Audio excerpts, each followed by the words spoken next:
Praise the Lord. Hallelujah. സ്തോത്രം സ്തോത്രം സ്തോത്രം സ്തോത്രം സ്തോത്രം. കർത്താവിൻ്റെ അതിപരിശുദ്ധമായ തിരുനാമം ഈ അനുഗ്രഹിക്കപ്പെട്ട പ്രഭാതത്തിൽ വാഴ്ത്തപ്പെടുമാറാകട്ടെ. പ്രിയപ്പെട്ട ദൈവമക്കളെ, നമുക്ക് ഒരുമിച്ച് 2025 ഏപ്രിൽ മാസം 7-ാം തീയതി തിങ്കളാഴ്ച പ്രഭാതത്തിൽ കർത്താവിനെ ആരാധിക്കുവാനും കർത്താവിനെ സ്തുതിക്കുവാനും നമ്മുടെ സ്വർഗീയ പിതാവ് നമുക്ക് ഒരുക്കി തന്നിരിക്കുന്ന ഈ നല്ല സമയത്തിനായിട്ട് നമുക്ക് നന്ദിയോടെ സ്തോത്രം ചെയ്യാം. സ്തോത്രം സ്തോത്രം സ്തോത്രം സ്തോത്രം സ്തോത്രം സ്തോത്രം സ്തോത്രം. കഴിഞ്ഞ പകൽക്കാലം മുഴുവൻ നമ്മുടെ കർത്താവ് നമ്മളെ കാത്തുപരിപാലിച്ചു. ഓർത്ത് നോക്കി എത്ര അത്ഭുതകരമായിട്ട് കഴിഞ്ഞ പകൽക്കാലം കർത്താവ് നമ്മളെ സൂക്ഷിച്ചത്. അനർത്ഥങ്ങൾ, അപകടങ്ങൾ, രോഗങ്ങൾ, ദുഃഖങ്ങൾ, കഷ്ടങ്ങൾ, പ്രയാസങ്ങൾ എന്നൊക്കെയും നമ്മളെ വിടുവിച്ച് കഴിഞ്ഞ പകൽക്കാലം ചിറകിൻ്റെ മറവിൽ സൂക്ഷിച്ച കർത്താവിന് ആ കൈകളെ ഉയർത്തിപ്പിടിച്ചുകൊണ്ട് പറയാം, കർത്താവെ നന്ദിയോടെ സ്തോത്രം, കർത്താവെ നന്ദിയോടെ സ്തോത്രം, കർത്താവെ നന്ദിയോടെ സ്തോത്രം, കർത്താവെ നന്ദിയോടെ സ്തോത്രം, സ്തോത്രം സ്തോത്രം സ്തോത്രം. ഈ പോയ രാത്രികാലവും നല്ല ഉറക്കം തന്ന് കർത്താവ് നമ്മളെ അനുഗ്രഹിച്ചില്ലേ? സ്വസ്ഥമായി ഉറങ്ങുവാൻ കർത്താവ് നമുക്ക് കൃപ തന്നില്ലേ? ദൈവകൃപയെന്നല്ലാതെ നമുക്ക് എന്നാ പറയാനുള്ളത്?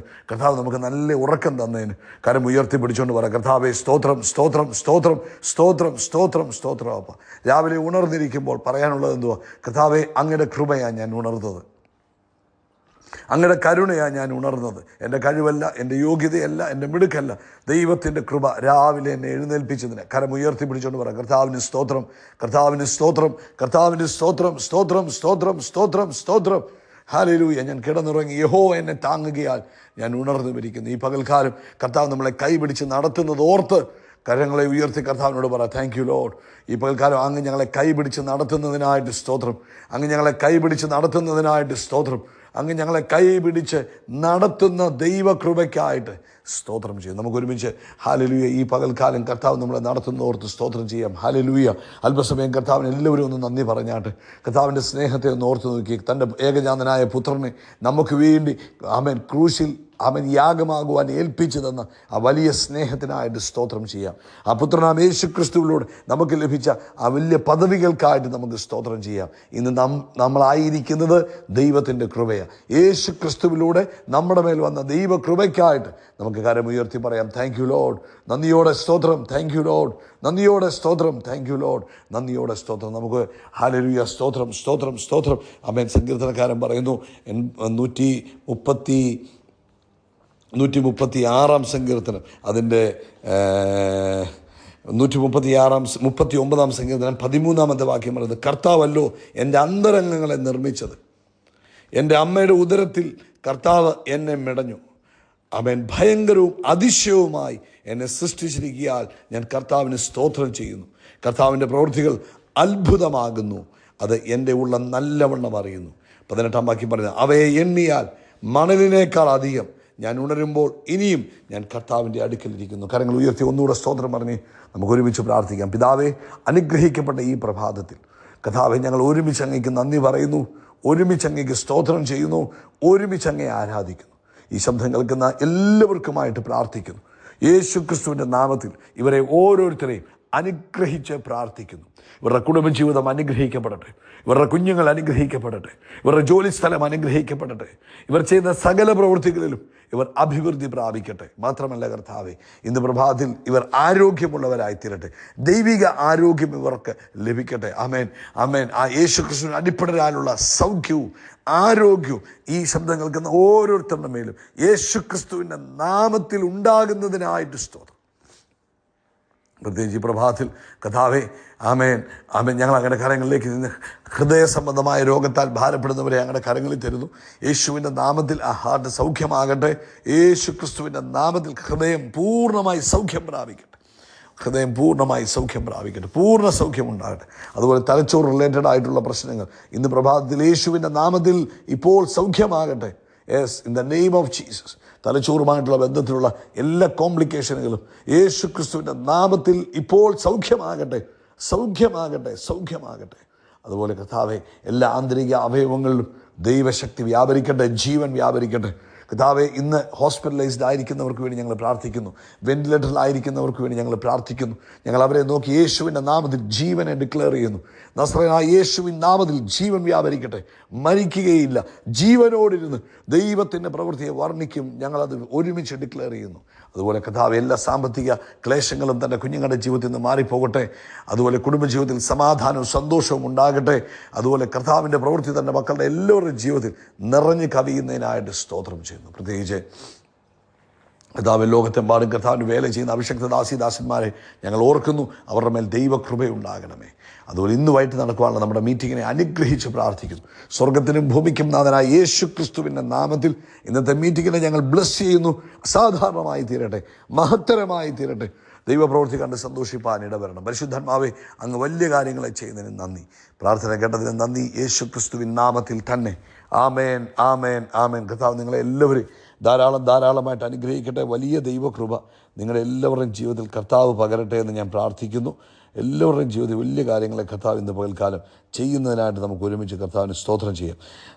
ഇന്ന് വൈകിട്ട് ഇന്ത്യൻ സമയം 9:30 നമ്മുടെ മീറ്റിംഗ്. ഇവിടെ നോക്കിക്കേ, ഇന്ന് ഈ ശബ്ദം കേൾക്കുന്ന നിങ്ങളെല്ലാവരും ഇന്ന് വൈകിട്ടത്തെ മീറ്റിങ്ങിൽ പങ്കെടുക്കണം. ഒരാൾ പോലും മീറ്റിംഗ് മിസ് ചെയ്യരുത്. നമ്മുടെ ജീവിതത്തിൽ വലിയ അനുഗ്രഹത്തിന് അത് കാരണമാകും. കുടുംബമായിട്ടുള്ള അനുഗ്രഹത്തിന് കാരണമാകും. നമ്മൾ കർത്താവിൻ്റെ സന്നിധിയിൽ സ്പെൻഡ് ചെയ്യുന്ന ഓരോ സമയത്തിനും നമുക്ക് അത് വാല്യുബിളാണ്. കർത്താവ് അതിന് നമുക്ക് റിവാർഡുകൾ, പ്രതിഫലങ്ങൾ തരും. അതുകൊണ്ട് ഒരു കാരണവശാലും വൈകിട്ടത്തെ മീറ്റിംഗ് നിങ്ങൾ മിസ് ചെയ്യരുത്. നിങ്ങളുടെ മൊബൈലിൽ നിങ്ങൾ ഇപ്പോൾ തന്നെ എന്ത് ചെയ്യണം? റിമൈൻഡർ വെക്കണം. ഇന്ത്യൻ സമയം 9:30 തക്ക സമയത്ത് ജോയിൻ ചെയ്യുകയും അതുപോലെ ഈ പകൽക്കാലം ഓർക്കുമ്പോഴൊക്കെ പ്രാർത്ഥിക്കുകയും കഴിയുന്ന എല്ലാവരോടും ഈ മീറ്റിങ്ങിനെക്കുറിച്ച് നിങ്ങൾ പറയുകയും നിങ്ങളുടെ ജീവിതത്തിൽ ദൈവം ചെയ്ത നന്മകളെക്കുറിച്ച് പറയുകയും ചെയ്യണം കേട്ടോ. കർത്താവ് നിങ്ങളെ ധാരാളമായിട്ട് അനുഗ്രഹിക്കട്ടെ. ഇന്ന് പ്രഭാതത്തിൽ 1 തീമോഥെയോസിൻ്റെ ലേഖനം 1-ാം അധ്യായം അതിൻ്റെ 18-ാമത്തെ വാക്യമാണ് കർത്താവ് നമുക്ക് തന്നിരിക്കുന്നത്. 1 തീമോഥെയോസിൻ്റെ ലേഖനം അതിൻ്റെ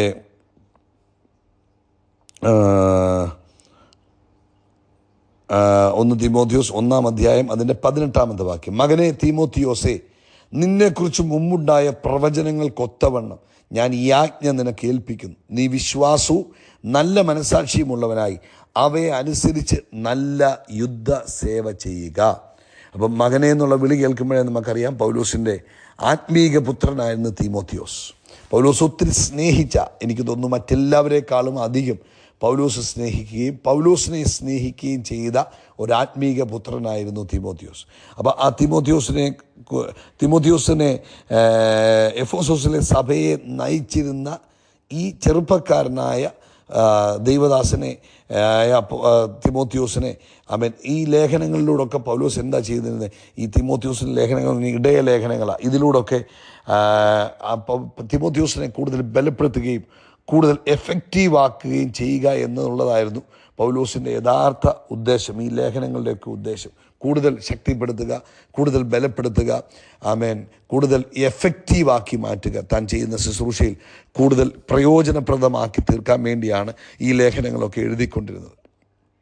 അപ്പം ഈ വാക്യത്തിൽ എന്നാ പറയുന്നത്? പൗലോസ് തീമോഥെയോസിനോട് പറഞ്ഞ ഈ തീമോഥെയോസിനെ കുറിച്ച് പറഞ്ഞ പ്രവചന വാക്കുകൾ ഒരുപക്ഷെ അദ്ദേഹത്തിൻ്റെ പൗലോസ് തീമോഥെയോസിനെ കൈവച്ച് ശുശ്രൂഷ ഏൽപ്പിക്കുന്ന സമയത്ത് പ്രവചനങ്ങൾ അല്ലെങ്കിൽ പൗലോസ് പറഞ്ഞിരിക്കുന്നതായ പ്രവചനങ്ങളുണ്ട്. ആ പ്രവചനങ്ങളെ ഓർമ്മപ്പെടുത്തുക. ഇപ്പോൾ ഉദാഹരണം പറഞ്ഞാൽ ഒരു സൈനിക അഭ്യാസത്തിലായിരിക്കുന്ന ഒരു ചെറുപ്പക്കാരൻ, ഈ സൈനിക അഭ്യാസത്തിലായിരിക്കുന്ന ചെറുപ്പക്കാരനെ ഈ സൈന്യത്തിലേക്ക് നിയോഗിക്കുമ്പോൾ അവിടുത്തെ ചീഫ് കമാൻഡിങ് ഓഫീസറുകളൊക്കെ അവർക്ക് ഈ സ്ഥാനം കൊടുക്കുന്ന, ചിഹ്നം കൊടുക്കുന്ന സമയത്ത് അവരോട് പറയുന്ന ചില വാഗ്ദാനങ്ങളുണ്ട്. അപ്പം യുദ്ധത്തിന് പോകുന്ന സമയത്ത് ഈ വാഗ്ദാനങ്ങളെ അവരെ ഓർപ്പിക്കും. നിങ്ങൾ ഈ യുദ്ധത്തിൽ ജയിച്ചു വരുമ്പോൾ നിങ്ങൾക്കും ഇങ്ങനെയുള്ള, നിങ്ങൾ ഓർത്തോണം, നിങ്ങളോട് പറഞ്ഞിരിക്കുന്നതായ വാഗ്ദത്തങ്ങൾ ഇത് നിങ്ങൾ മറന്നു പോകരുത്, നിങ്ങൾക്ക് ലഭിക്കാൻ പോകുന്നതായ സമ്മാനങ്ങൾ നിങ്ങൾ മറന്നു പോകരുത് എന്ന് പറയുന്നു. ഇവിടെ പൗലോസ് അപ്പോസ്തലൻ തീമോഥെയോസ് തൻ്റെ ആത്മീക പുത്രനെ ബലപ്പെടുത്തുകയാണ്. നിന്നോട് പറഞ്ഞിരിക്കുന്ന പ്രവചനങ്ങളെ നീ ഓർത്തോണം. പ്രിയപ്പെട്ടവരെ, നമ്മുടെ ഓരോരുത്തരുടെയും ജീവിതത്തിൽ നമ്മൾ കേട്ടിരിക്കുന്ന പ്രവചന ശബ്ദങ്ങളുണ്ട്. നമ്മൾ ദൈവവചനം വായിച്ചപ്പോൾ നമ്മുടെ ഉള്ളിൽ കർത്താവ് നമുക്ക് തന്നിരിക്കുന്നതായ വാഗ്ദത്തത്തിൻ്റെ ശബ്ദങ്ങളുണ്ട്. നമ്മൾ ഓരോ ആരാധനയിൽ പങ്കെടുക്കുമ്പോൾ നമ്മൾ കേട്ടിട്ടുള്ളതായ പ്രവചന ശബ്ദങ്ങളുണ്ട്. ഇത് നമ്മളെ മുൻപോട്ട് നയിക്കുവാൻ, നമ്മൾ ആയിരിക്കുന്ന വിശ്വാസ പോർക്കളത്തിൽ ജയകരമായി മുൻപോട്ട് പോകുവാൻ അത് നമ്മളെ സഹായിക്കും. ഇന്ന് പ്രഭാതത്തിൽ പ്രിയപ്പെട്ടവരെ, ഇടയ്ക്കിടയ്ക്ക് ഇരുന്ന് ഓർക്കണം കർത്താവ് നമ്മളോട് പറഞ്ഞ വാഗ്ദത്തങ്ങൾ, നമ്മൾ കേട്ടിട്ടുള്ള പ്രവചന ശബ്ദങ്ങൾ. ഇത് നമ്മളെ ബലപ്പെടുത്തുക മാത്രമല്ല, ഹല്ലേലൂയ, നമ്മുടെ ജീവിതത്തിൽ മുന്നേറുവാൻ അത് വലിയ ഒരു കവചമായി നിൽക്കും. നമ്മൾ തളർന്നു പോകുമ്പോൾ, നിരാശപ്പെട്ടു പോകുമ്പോൾ, എങ്ങനായിത്തീരും, എന്തായിത്തീരുമെന്നൊക്കെ ചിന്തിക്കുമ്പോൾ നമ്മളെ ബലപ്പെടുത്തുവാൻ, നമ്മളെ ശക്തീകരിക്കുവാൻ, നമുക്ക് ഊർജം പകരാൻ ഈ പ്രവചന ശബ്ദങ്ങളും വാഗ്ദത്തങ്ങളും ഒക്കെ നമുക്ക് ഉപയോഗിക്കാം. അതുകൊണ്ട് ഈ യാത്രയിൽ, ഈ വിശ്വാസ യാത്രയിൽ മുൻപോട്ട് പോകുവാൻ നമുക്ക് ആവശ്യം നമ്മളോട് പറഞ്ഞിരിക്കുന്ന പ്രവചന ശബ്ദങ്ങളെ നമ്മൾ ഓർക്കണം, നമ്മളോട് പറഞ്ഞിരുന്ന വാഗ്ദത്തങ്ങളെ നമ്മൾ ഓർക്കണം. ഓരോ മീറ്റിങ്ങുകളിലും നമ്മൾ പങ്കെടുക്കുമ്പോൾ നമുക്ക് ലഭിക്കുന്ന വാഗ്ദത്തങ്ങളുണ്ട്. കർത്താവ് പറയും, ഞാൻ നിൻ്റെ കൂടെയുണ്ട്, നീ ഭ്രമിച്ചു നോക്കേണ്ട, ഞാൻ നിന്നെ ഉയർത്തുക തന്നെ ചെയ്യും, ഞാൻ നിന്നെ ഒരിക്കലും കൈവിടത്തില്ല, നിന്നെ വാലല്ല തലയാക്കി. ഈ വാഗ്ദത്തങ്ങളൊക്കെ നമ്മുടെ മേൽ കിടക്കുക. ഒരുപക്ഷെ ദൈവദാസന്മാർ തലയെ കൈവച്ച് പറഞ്ഞ പ്രവചന ശബ്ദങ്ങളുണ്ട്, ഒരുപക്ഷെ ആലയത്തിൽ നമ്മൾ കേട്ട പ്രവചന ശബ്ദങ്ങൾ. ഇതൊക്കെ നമ്മൾ അവിടെ വെച്ച് കേട്ടു കൈയടിച്ചു മറന്നു പോവുകയല്ല. നമ്മുടെ സാഹചര്യങ്ങളിൽ, നമ്മുടെ മുൻപോട്ടുള്ള യാത്രകളിൽ നമ്മളിത് ഓർക്കുകയും ഇതിൽ നമ്മൾ ബലപ്പെടുകയും, ഇത് നമുക്കൊരു കവചമാകണം. പറയണം, യെസ്, എന്നോടുള്ള വാഗ്ദത്തം ഇതാ, എന്നോട് പറഞ്ഞിരിക്കുന്ന ദൈവശബ്ദം ഇതാ, ഞാൻ കേട്ട ദൈവശബ്ദം ഇതാ, ഇതനുസൃതമായി സംഭവിക്കുകയുള്ളൂ. ഇപ്പം എന്തൊക്കെ എതിരായി സംഭവിച്ചെന്ന് പറഞ്ഞാലും ദൈവത്തിൻ്റെ ശബ്ദം എന്ത് കേട്ടോ അത് തന്നെയായിരിക്കും എൻ്റെ ജീവിതത്തിൽ സംഭവിക്കുന്നത്. അത് തന്നെ വിളിച്ചു പറയുക, അതിനായി തന്നെ പ്രാർത്ഥിക്കുക, അത് കാണാൻ തന്നെ ആഗ്രഹിക്കുക. അത് നമുക്കൊരു കവചമായി നിന്ന് നമുക്ക് മുന്നേറുവാൻ ഇടവരട്ടെ. കേട്ട പ്രവചന ശബ്ദങ്ങളെ മറന്നു കളയാനല്ല, കേട്ടത് ഓർത്തിരുന്ന് സ്തോത്രം പറഞ്ഞ് ജയകരമായി ഈ വിശ്വാസ പോർക്കളത്തിൽ ജയകരമായി മുന്നേറുവാൻ കർത്താവ് സഹായിക്കട്ടെ. അതുകൊണ്ട് കേൾക്കുന്ന ശബ്ദങ്ങൾ, വാഗ്ദത്തങ്ങൾ മറന്നു കളയരുത്. ഇടയ്ക്കിടയ്ക്ക് അത് അയവിറക്കണം, ഇടയ്ക്കിടയ്ക്ക് അത് വിളിച്ചു പറയണം. അത് നമുക്കൊരു കവചമായി നിൽക്കും കേട്ടോ. കർത്താവ് അനുഗ്രഹിക്കട്ടെ. ആമേൻ. നിരാശ വരുമ്പോൾ, തളർച്ചകൾ വരുമ്പോൾ, എങ്ങനെ മുന്നോട്ട് പോകും എന്നൊക്കെ ഓർക്കുമ്പോൾ ഈ കേട്ട വാഗ്ദത്തങ്ങളും ശബ്ദങ്ങളും ഒക്കെ ഒന്നുകൂടൊന്ന് റീകളക്ട് ചെയ്ത് വിശ്വാസത്തോടെ വിളിച്ചു പറയുക, ജയകരമായി മുന്നേറാൻ കഴിയും. കർത്താവ് നിങ്ങളെ അനുഗ്രഹിക്കട്ടെ. ഈ പ്രഭാതത്തിൽ യേശുക്രിസ്തുവിൻ്റെ നാമത്തിൽ നമ്മൾ ആകാശത്തിലെ നക്ഷത്രങ്ങൾ പോലെയും കടൽ തീരത്തിലെ മണൽത്തരി പോലെയും അത്യന്തം വർദ്ധിച്ചു വരിക. We are blessed. We are really blessed. We are permanently blessed and highly favored. God bless you. God bless you. God bless you.